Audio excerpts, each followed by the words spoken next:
Alors, nous sommes à Guangzhou en Chine. C'est le Canton de Fer, la 146e édition. Ce que nous voyons ici est exceptionnel. Nous avons juste rencontre avec le futur. À côté de la Chine qui est magistrale, on voit le Brésil, on voit l'Inde, on voit la Turquie, on voit la Corée du Sud. On voit beaucoup de pays émergents montrer leur puissance. La technologie reconfigure les rapports de force dans le monde. Les sciences et technologies donnent une nouvelle chance à toutes les nations de se hisser au sommet des puissances du monde. Mais où est l'Afrique? Où est l'Afrique? C'est terrible et affligeant. À part un ou deux stands de l'Égypte, un stand de l'Afrique du Sud, nous avons eu du mal à voir les Africains montrer au monde ce qu'ils savent faire.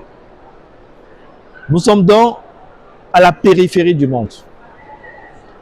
Heureusement, je vois beaucoup d'Africains visiteurs, venus sans doute acheter. C'est tout ce que nous savons faire, consommer.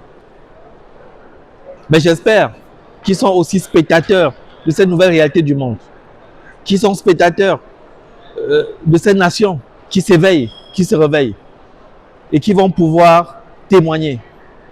Pour que de partout en Afrique, nous prenions conscience que tout dépend de nous.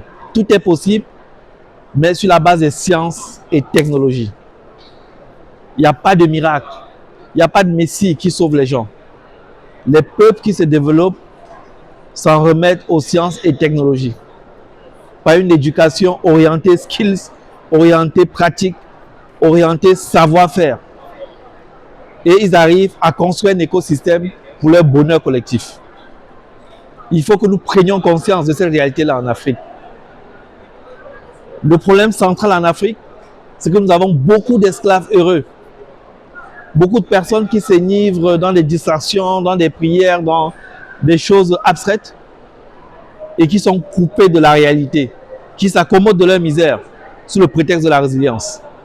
Quand on se promène en Chine, on se rend compte que le développement et l'émergence tient au moins à deux piliers. Premièrement, une conscience forte d'être une nation, d'être une civilisation, d'avoir une histoire et d'avoir un partage, un avenir commun. Partout en Chine, vous voyez des monuments, vous voyez des écritures. Quand vous zappez sur les télévisions chinoises, il y a beaucoup d'émissions sur l'histoire, beaucoup de documentaires sur ce que la Chine a été, ce que la Chine est. Il y a donc une conscience collective qui s'entretient tous les jours par une conscience nationale forte, par un alignement sur les ancêtres et une projection collective vers le futur. En Afrique, nous avons besoin de restaurer nos royaumes dans notre imaginaire, de restaurer notre histoire, d'être ensemble, de se penser comme un peuple qui peut aspirer à se projeter ensemble et qui a une histoire glorieuse ensemble. Il faut les outils pour ça, ça doit se construire. C'est le premier pilier, une identité forte, une culture forte, une civilisation en marche. Le deuxième pilier, c'est la science et technologie. C'est un appétit pour la science et technologie. Les Chinois passent beaucoup de temps sur TikTok, sur les réseaux sociaux, à regarder qui a fait quoi de technique. Ils ont soif de technologie, ils veulent changer leur environnement.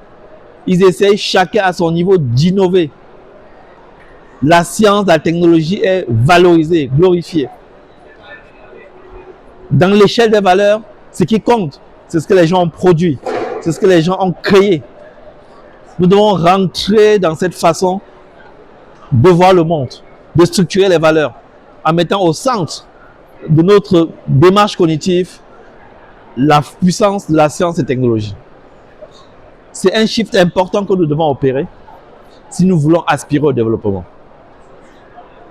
Deux piliers pour le développement que nous retenons: la culture, l'identité, les sciences et les technologies.